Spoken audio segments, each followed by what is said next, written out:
On a preheated grill set on the highest heat, grill a red sweet pepper and a large tomato. Generously brush olive oil over the top of the pepper and tomato before turning them over and doing the same on the other side.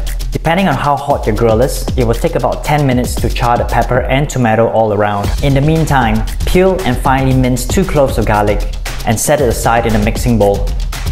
Return to the grill occasionally to turn the pepper and tomato to let them char on the other sides. While that's going, finely chop a half cup of parsley.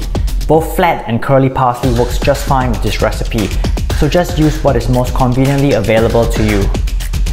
Add the chopped parsley to the garlic. By now, the skin of the tomato should have blistered and the flesh softened. Remove the tomato from the grill and peel off the skin. Cut the eye out of the tomato, discarding both the eye and the tomato skin. Chop the tomato finely. Alternatively, you can use a food processor to break down the tomato if you prefer. Add the tomato to the mixing bowl with the parsley and the garlic.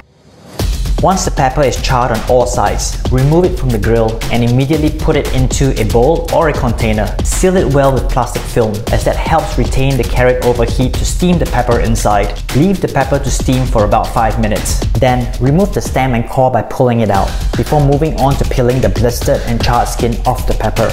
You can either use your fingers like I'm doing here, or use the aid of a small knife. Either way, this part of the process is messy and not elegant by any means. Once the skin has been removed, open up the pepper and remove the seeds. Again, I'm still in search of an elegant way to do this.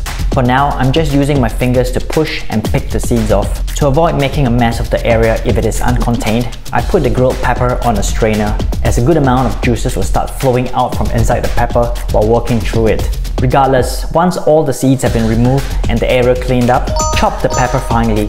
As with the tomato, a food processor can be employed to break down the pepper if you prefer.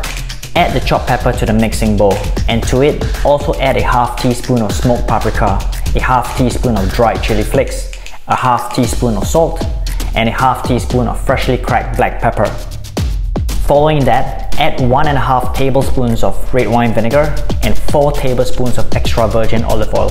For the full recipe, do check the description below. Then, with a spatula, mix the ingredients together and your chimichurri rojo, which goes great with steak or seafood, is ready to serve. Thanks for watching and see you next time. Cheers!